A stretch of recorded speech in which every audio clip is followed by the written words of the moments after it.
Hello বন্ধুরা, আপনি কি জানেন চা কফি খেতে এত ভালো লাগে কেন? চা কফি খেলে আমাদের শরীরে কী ঘটে?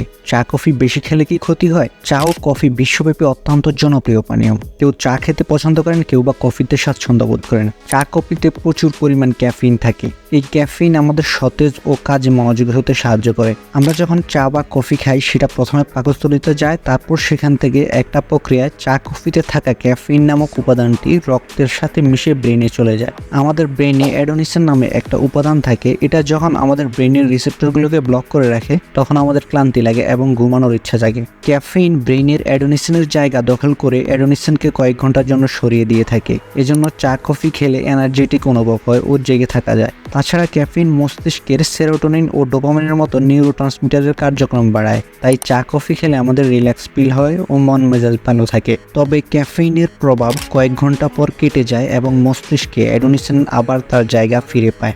সেরোটোনিন ও ডোপামিন নিঃসরণ কমতে থাকে, অ্যাংজাইটি ডিপ্রেশন বাড়ে এবং আবার একটু চা কফি খেতে ইচ্ছে করে। এভাবেই চা কফির প্রতি আসক্তি এসে পড়ে। চা কফির ভালো দিকও রয়েছে। চা ও কফি দুটোতেই প্রচুর অ্যান্টিঅক্সিডেন্ট রয়েছে, যা শরীরের গ্লুকোজের মাত্রা কমাতে কিংবা স্থিতিশীল রাখতে সাহায্য করে এবং শরীরের ক্ষতিকর ফ্রি রেডিক্যালস দূর করে, শরীরের রোগ প্রতিরোধ ক্ষমতা বৃদ্ধি করে। বলা হয় চা কফি ওজন কমাতেও সাহায্য করে।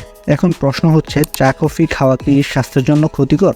সত্যি বলতে তেমন কোনো ক্ষতি হয় না, বরং উপকারই বেশি হয়। তবে অতিরিক্ত কোনো কিছুই ভালো নয়। একজন সুস্থ প্রাপ্তবয়স্ক ব্যক্তি দিনে 3 থেকে 4 কাপ পর্যন্ত চা বা কফি পান করতে পারেন। তবে যাদের রাতে ঘুম না আসার সমস্যা রয়েছে তাদের সন্ধ্যার পর চা কফি খাওয়া উচিত নয়। এটি ঘুম না আসার কারণ হতে পারে। চা কফি কিছু সময়ের জন্য উচ্চ রক্তচাপ বাড়িয়ে দিতে পারে, যদিও এর প্রভাব কেটে গেলে আবার স্বাভাবিক হয়ে যায়। অতিরিক্ত চা কফি খাওয়া আসক্তিতে পরিণত হতে পারে। তো বন্ধুরা, ভিডিওটি যদি ভালো লেগে থাকে একটি লাইক দিয়ে জানাতে পারেন ও আপনার মতামত কমেন্টে জানাতে পারেন। ধন্যবাদ।